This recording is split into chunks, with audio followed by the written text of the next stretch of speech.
My Look. money. Hold on. Cash. Rock and roll. My money. When will they stop? Well now, Long Beach, clear skies. And now, on with the show. And good morning. It is the last weekend of summer right here on Mornings on the Beach. I'm Danny Lemos. I'm Mike Stark. Melanie Ray. And today on the show, a lot went on this week. And I thought we'd start by talking about freedom of speech with somebody who might know something about it. He's in charge of the FCC regulations that are taught to young students. Ellen Myers is a former FCC commissioner. We'll talk to him in just a moment. And in the shameless plug department, this week on LA Radio Sessions, we're going to be spotlighting the Turtles and Mark Volman, who we recently lost to dementia, I believe. Oh.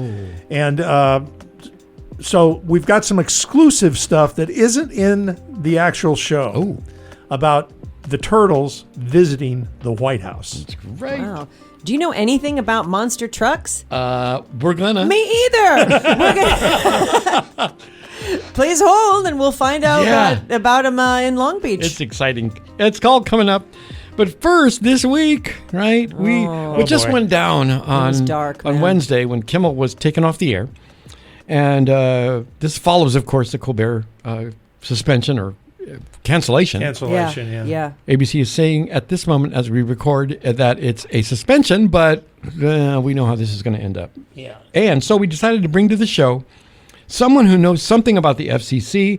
Ellen worked with me over at the Intercollegiate Broadcasting System, and Ellen was an executive VP for FCC licensing and regulatory matters, and basically what we're teaching students. So I thought he'd be a great person to weigh in on the conversation of what happened this past week. And Ellen, I'll start off by saying Brendan Carr's remarks made me think that, they're going to take action against ABC.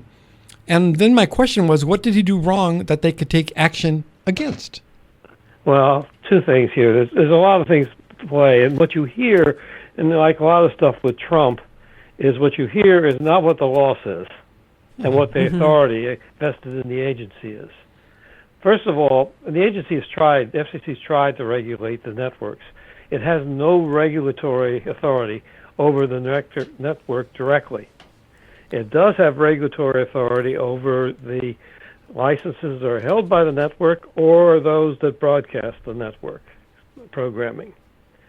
And so revoke a license is not an easy task for the commission. That's why there haven't been a lot of them done. I thought Carr would know better. Yeah, me too. He came out of Wiley Ryan, and Dick Wiley I've known for a long time. Dick Wiley is a preeminent attorney and former chairman of the FCC. He should know that in order to revoke a license, the licensee is entitled to an administrative hearing before an administrative law judge. And the ALJs are the most fair, impartial people you will find at the commission. There's only one there now. They were on 3 when I was there because they don't use them as much as they used to. And they are appointed for life. The worst that can happen to them is the commission can overrule their decision. It's an advisory role to the commission.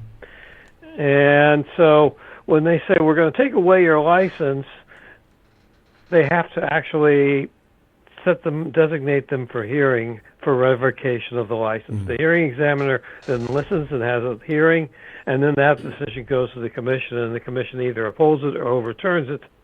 A revocation also can go to the courts because it is a commission action. The decision can be appealed. I'm only aware of one revocation when I was there, and that was WXPN years ago for abrogation of control. Now, recently, the commission revoked a number of licenses, like 3. One was rescinded right away for failing to pay their regulatory fees. Stations didn't pay their regulatory fees for years. Huh? In fact, they didn't respond to the commission correspondence on them, and so the commission said, we're revoking your licenses. I don't know if the administrative hearing applies to the regulatory fees because it's like it's not something I deal with non-commercial because it's strictly with commercial, and it's like paying a fee for your driver's license. If you don't pay the fee for your driver's license, you lose the driver's license.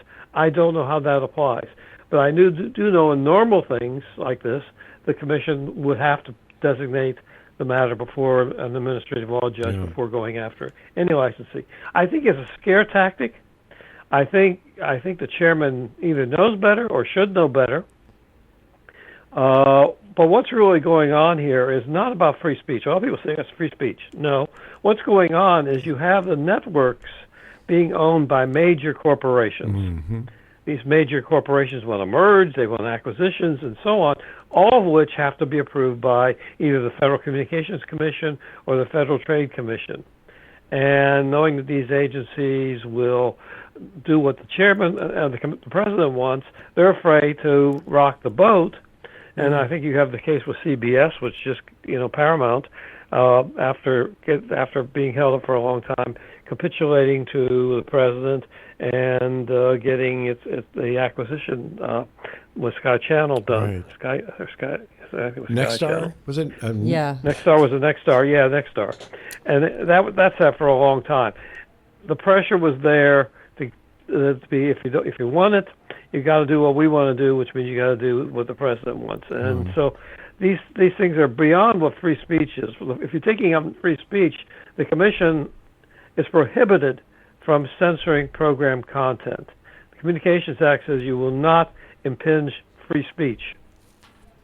And that's exactly what the commission is doing. So, or something to do. It hasn't done it yet. Let me ask you this. This doesn't just apply here. This sort of tactic goes back to the Howard Stern Infinity case, right? Where they were trying to buy some stations and then he was fined, and in order to settle it, you tell me.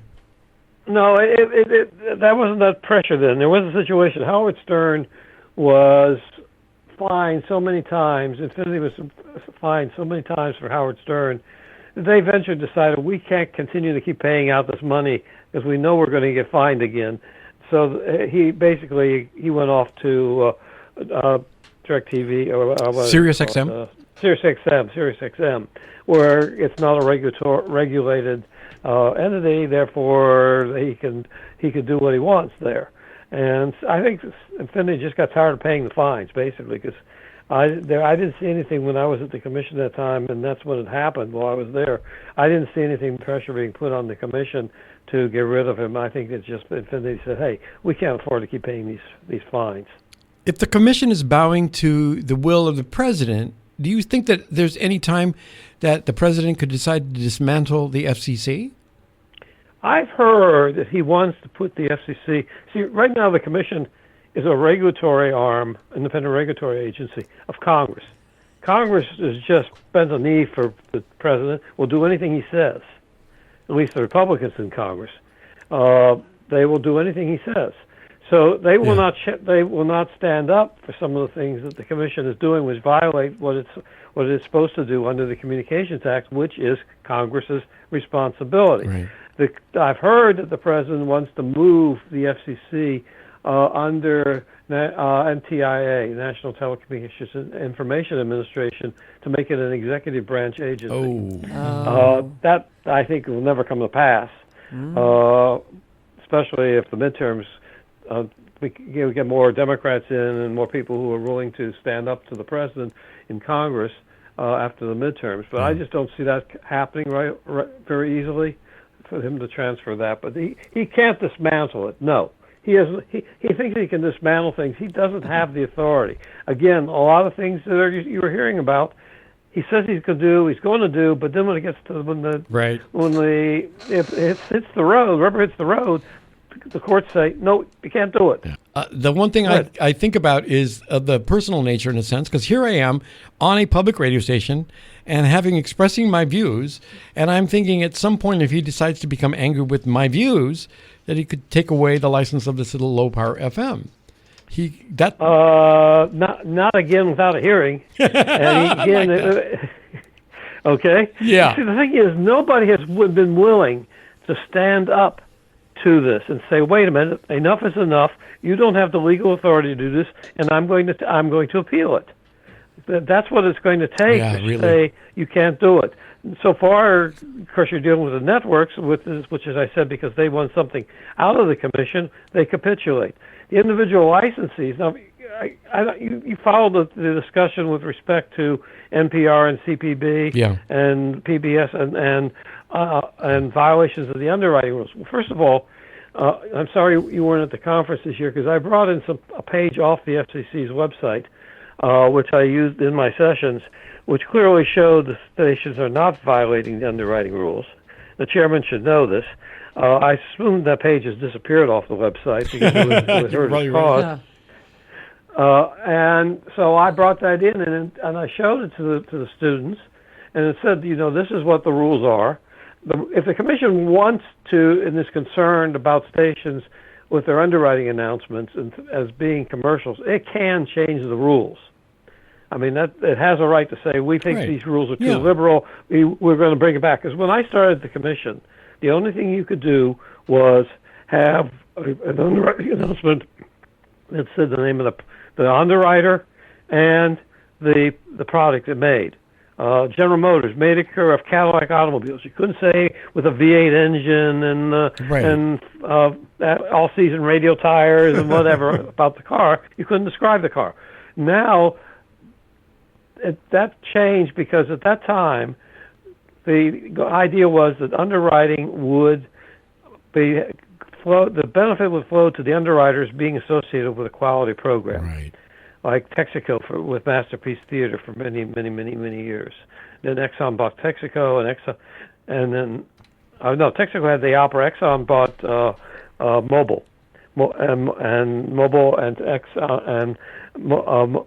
Exxon had no interest in public broadcasting and eventually dropped it. But Texaco had the opera, and the opera was really commercial on the commercial stations in order to make it fit on public radio because the audience was better for it there than the commercial stations. They couldn't make much money off of it because it had a niche audience.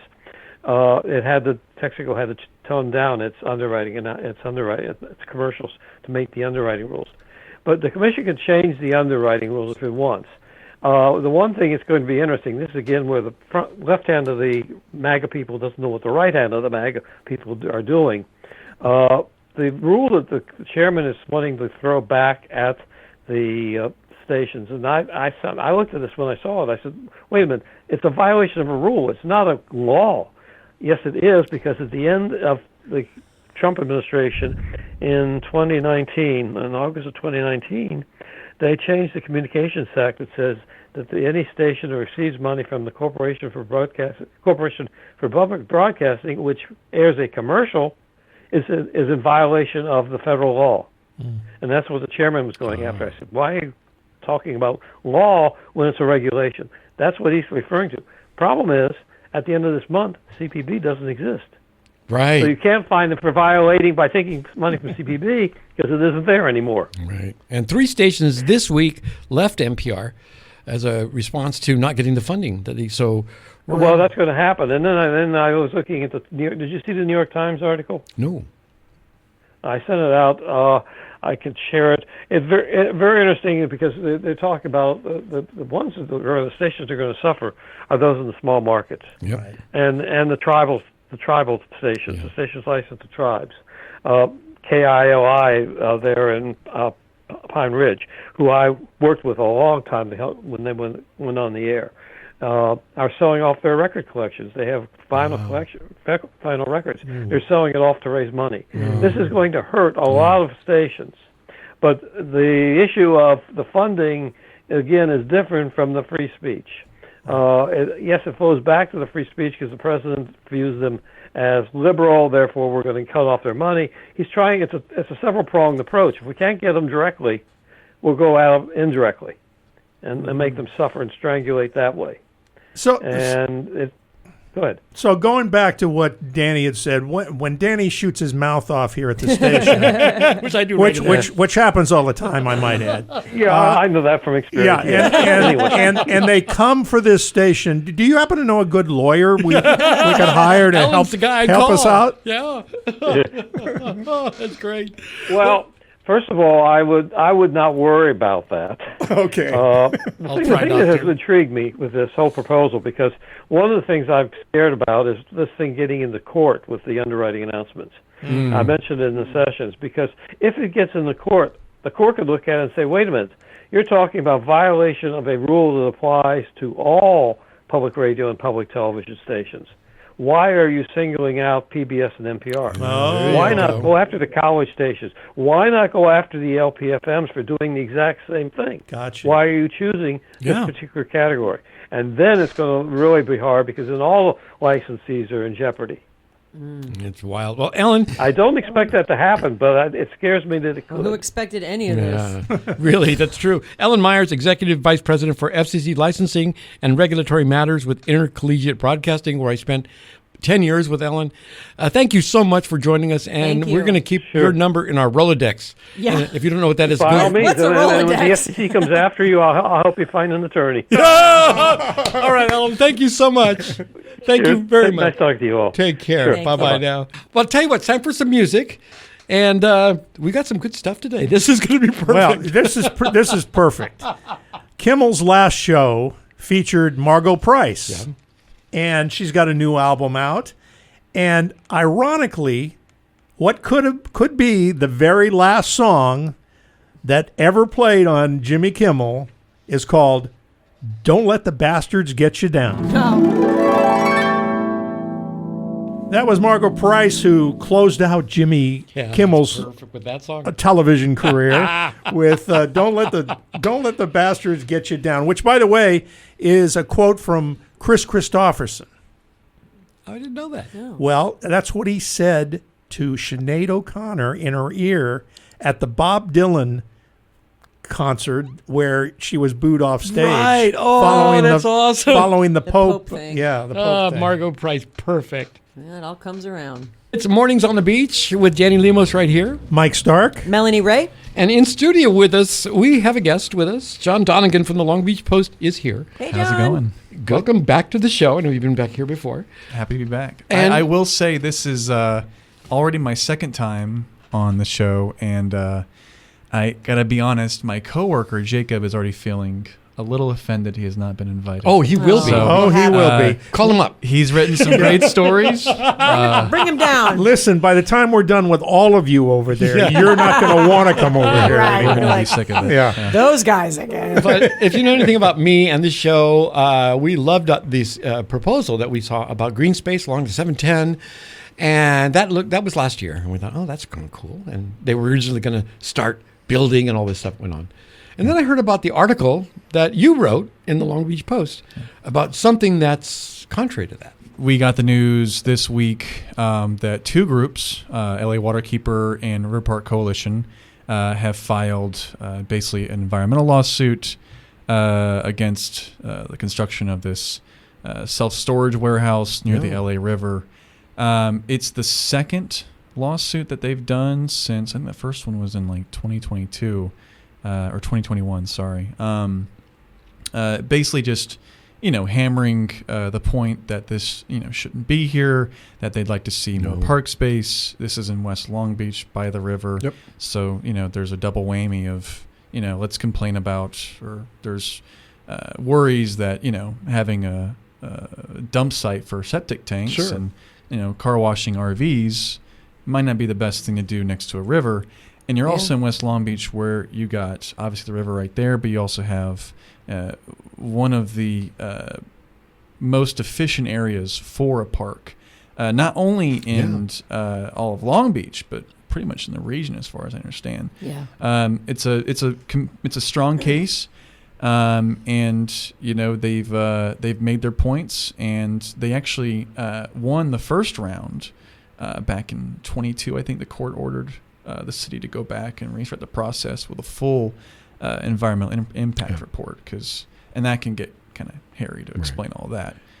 If in case readers don't know what that is, an environmental impact report is, as it sounds. When you do a project, how is it going to affect the land around it? How is it going to affect the owls and the squirrels and the plants and the water? So, and the people. Yeah. So what is the city's stance on this property? So the city, they're not going to talk about anything with litigation right now. But if they were to talk, and how they have talked about it, is that, well, and I'm paraphrasing totally, sure, of so course. I don't want them to attack me on this. But, you ask them and they'll say, well, we've consulted with our people and we don't think that there's a serious impact here. Like the plans have been, vetted to our standards. Right. And I think it was at the Planning Commission that they made that big case, and made a similar case before the city council. So, but with this case, I think it's such a controversial topic. Anything by the LA River. Absolutely, sure. Conversation of parks. What I loved about the plan there to have a park was the West Side's traditionally underserved. Right. It's a community that's shunted off to the side in a sense. And I thought, wow, what a great opportunity to bring it together, especially with programming in this park area, whatever. And then to see this. And if you want to know what I'm talking about, listener, if you're listening, go to longbeachpost.com and look at that story. You'll see the map there and wow, does that really change the nature of that whole neighborhood? Yeah. Right. It could very well. Not to mention, like you said, the environmental impact of it. But well, it's always kind of suspect to say, well, our people think it's fine. of course, we pay them. right. Yeah, I remember the last time you were here, and we asked you why you got into the business of journalism. You said you were always on the lookout about powerful people. Is this something that you could follow the money for, or is there any way of doing that? I think it's interesting if you lead to a good point, is that the issue is money also. I mean, this is converting it to a park wouldn't be free. Right. Far from it. It'd be about $22 million. I think they, obviously can't, or won't, I should say, give a clear estimate of how much it would cost to make a park there. But I think they made a study in like the 2010s at some point that looked at a similar plot of land, and figured it would cost somewhere in the ballpark of $20-some million to do. The problem is that this isn't clean soil. This isn't clean land. You can't just build on it to California code or to city code. It was a former oil site. I mean, they had, I think, 13 derricks, I want to say. Not surprising in Long Beach, right? Yeah. As history goes, that's how we made our money, and that's how we got all the progress that we, enjoy today. With that comes brine, because you replace it with water, and you get salty, crappy water that kills the wildlife, kills everything around it. Most things, at least. Pistachios grow great in brine, but nothing else. Well, I remember the story of the high school they built in downtown L.A., right off the freeway, that was built on an old oil land, and the tarmac that the kids played on started sinking into the ground. Yep. And, of course, there's all this reporting that went on. Yep. Did it get fixed? No. It's still there. Yeah, there was a school in Cudahy that they had to close because of what it was built on, too. And then they just kind of roped it off and then went, okay, it's better now. And you're like, really? So let me follow up. So the city, if they were going to develop a park, would have to spend $22 million, you said? That's the figure that they gave. But if this other storage thing comes in, they don't have to spend anything. It'll be a revenue maker, private right? Revenue making. Basically, let the private side take care of this for us because that works so well. And I think, for the city and for, some residents, it's a weight off their back because, the area, it's vacant. So and as vacant lands go, I mean, you invite people to kind of do what they want. It can't be patrolled 24/7. You talk to Caltrans workers, union workers, which have nothing to gain from this, who say, oh, well, we've had instances where they believe homeless individuals will, hop the fence or break a chain or break a lock and steal equipment from the site. Right. So, for them, this is a win-win for them because they don't pay a dime and they get it off their shoulders. So how do you think it's going to end up? Where's my spinning wheel? My roulette wheel. Let's see. But you'll remain on top of it. You've got your notifications set, I hope, for the... Yeah. No, I spoke with an attorney with representing River Park Coalition yesterday. He obviously doesn't have... They're putting together an administrative record to give to a court before they can determine when they might set a hearing date. But they said, historically, the last one went on for about 1.5 years. So this is going to be just a ongoing. Let's definitely talk about the publication that you brought in. Yes, this is awesome. It's beautiful. 3 It is advanced beautiful. copies for our favorite public radio station in Long Beach. Thank you. Yes, this is the culmination of months of hard work at the Long Beach Post. It's a civic guide, the 101 to government and politics. That's what I love about it. Yeah. It says right on the cover, a guide to your city, your government, and how to get involved. So we're talking about, you want some action? Get in touch with longbeachpost.com. And where can they find this? Anywhere? I would like to think we're going to put it in coffee shops. It's definitely got a hold in your hand. Yes. Yeah. We want to put it in people's hands great. because we hear too often that people just don't know how government works and they feel disempowered. Well, I'll tell you what, bring a box over here and we'll put it at our tables too. Yes. Oh, And yeah. spread it. It'd be awesome. Yep. It'd be great. Well, really, thank you for coming by. And the more important question of the day is, do you have any connections over at Dark Harbor? I'm getting all excited about You it. scared me. Well, as a reporter, you go everywhere. So I know that if you do a story and you get free tickets, think of us. So thank you, John, for coming on over. Always a pleasure. Being part of Thank the show. you. All right, take care. Coming up next on the show, the world's first disabled monster truck driver is going to be with us, and he's going to tell us all about what's coming to Long Beach in next weekend. And So this is Kathleen Edwards, an absolute brand new song from her latest album, and it's called When the Truth Comes Out. LVP on your dial. Keep it here and stay a while. The sound of Long Beach, oh so sweet. KLVP can't be beat.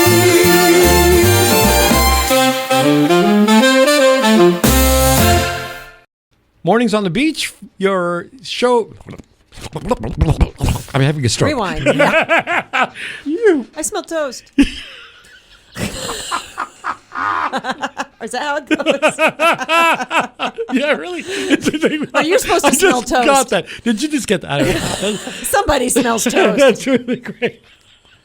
I just read that. That's one of the smells you get if you're having a stroke. Oh. Cinnamon or toast burning. Yes. Oh, really? Yeah, if you smell it without toast burning, you're going to have a stroke.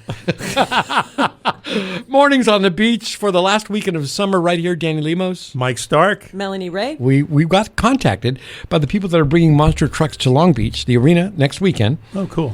And I thought this will be fun for the show and reached out and then told some people on staff, hey, anybody interested in monster trucks? I was avalanched.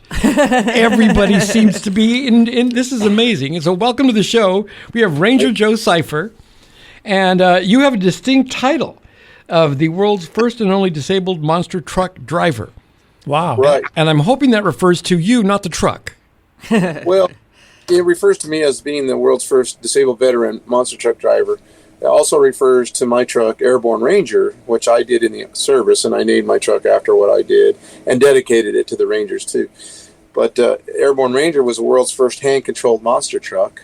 No kidding. Oh, wow. And now 5-alarm is also my hand-controlled monster truck.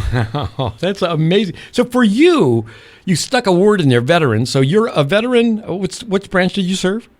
Army. And then, is that where you were disabled, if I may ask? Yeah, I got hurt in a vehicle accident during peacetime, not war, but just peacetime. Oh, got it. So and of course, were you already driving in monster trucks at that time? No, I, jumping out of the planes and doing all the cool stuff of blowing things up and this and that. I had to find another adrenaline sport, and I researched monster, and you get paid to show up. It's not like NASCAR where you in NHRA where you got to find a lot of sponsorship. You get paid to come and then drive the trucks, and then Airborne Ranger was a Hot Wheel back in the day. I've been doing it for 32 years. That's wild. Airborne Ranger was a Hot Wheel back then. I had a red, white, and blue version and a camo version. And then like 4 years ago, they called me up and said, "Hey, you want to come run some bodies for us?" And I have. I've ran. I started out in V8 Bomber, Race Ace, and Tiger Shark, and now they put me in 5 Alarm. That is absolutely amazing. So when you wanted to get into a truck, were there hand control trucks, or did you have to help create them? So we had to. We did the best we could. I bought a truck that was already existing, but when I brought it home, I had to modify the hand control to get into that truck, to get it to operate, safely. That was the biggest deal. Wow, that's wild. And how does it feel to be? I always thought about it. I see them, and I think, what does that feel like to be in the cab? Can you describe that feeling? So you've been on a roller coaster, correct? Yeah. So it's like a roller coaster. Instead of it being on a rail, it's out there, a free bird with those 66 tires, 1,500 horsepower, blown alcohol motor that you control instead of being on rails. But you try to control is the other word of it, because wants to go. So you're constantly correcting, making little corrections here and there. You know what I mean? That's wild. So does the truck sometimes do what it wants to do? Yeah, but that's when you have to hit the brakes or hit the kill switch, the RII radio ignition interrupter switch, and that shuts the whole truck off. Wow. That way, it stops. It comes to a complete stop for you. That's wild. So, do you have family as well? Oh yeah, I've got a daughter and twin sons, and also a granddaughter and a grandson. And they were raised in this culture, I would imagine. They like monster trucks. Like I said, go ahead. No, you go ahead. Go ahead. The grandson loves it. You know what I mean? He's all about it. Granddaughter, she loves it too, but she's the cool thing is she goes, "Grandpa, I want to drive someday." I'm like, all right. That's great. I'll gotta tell you, I worked with a young lady. She was 5'1", and just a little thing, and she was our promotions director at KISS FM in 1981. She left her job. Where do you think she ended up? Driving monster trucks.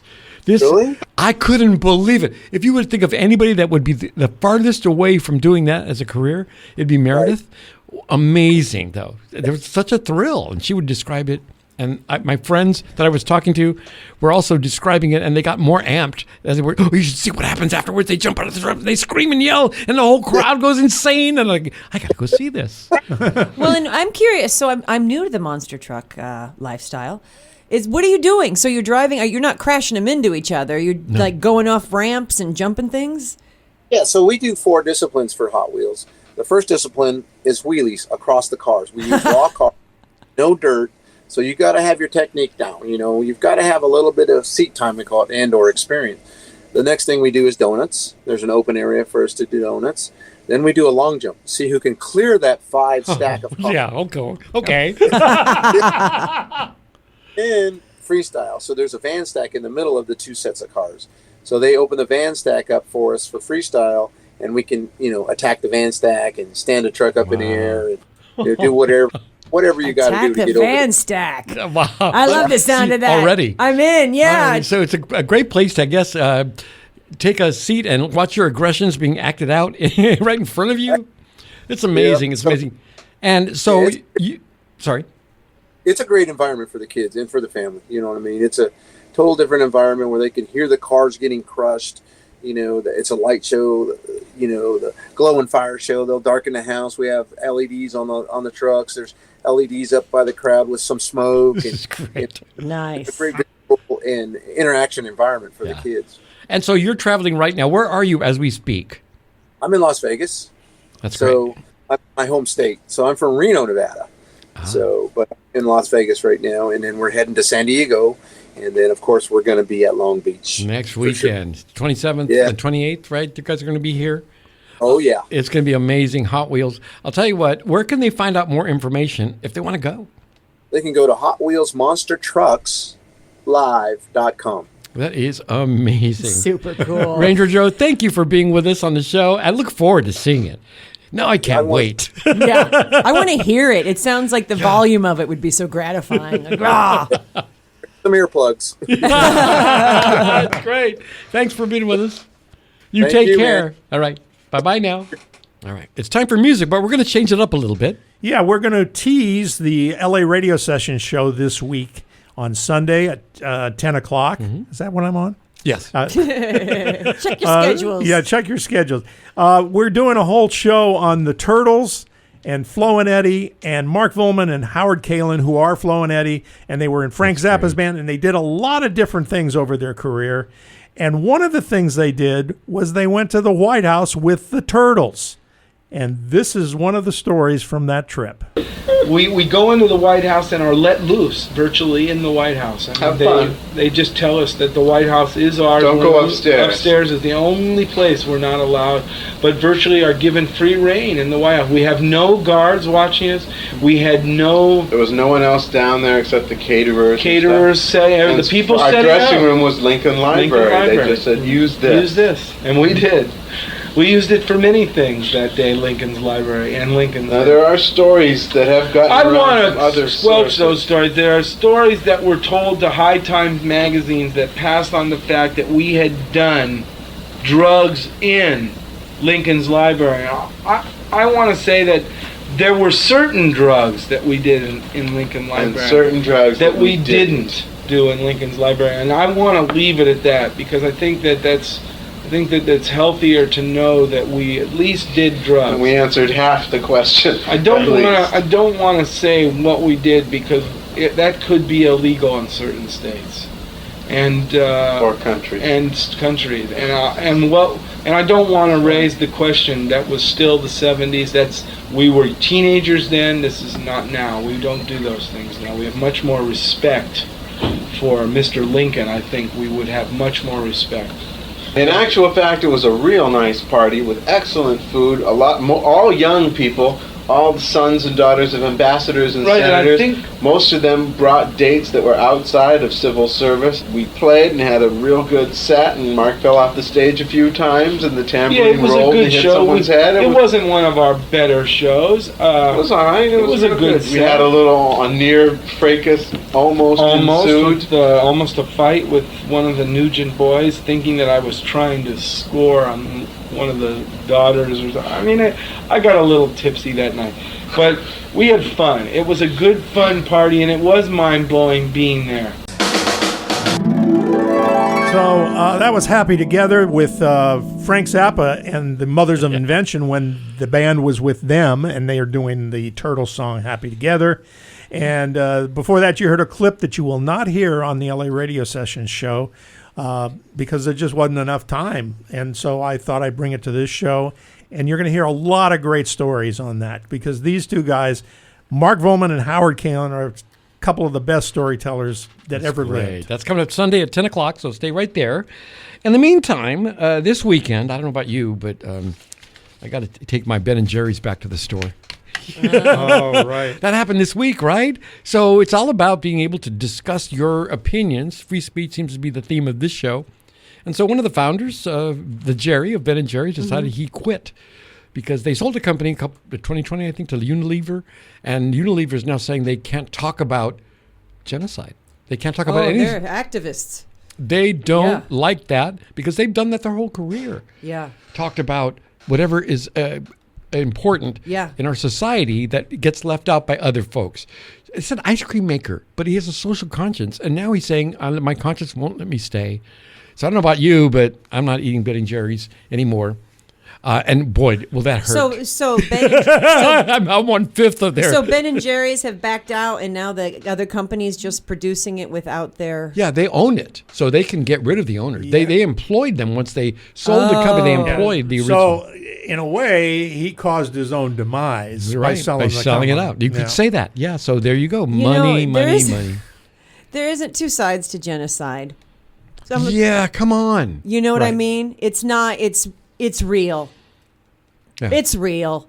You know what? This is. I think that's the slogan that we should put on our shirts. It's real, because here we are. We talked about all these things today, but I'll tell you what. We hope that you like that we incorporated you in this conversation and brought some peace to your mind a little bit. And we hope we'll be back next week. Yeah. So for Mornings on the Beach, bye. Yeah, on that note. See ya.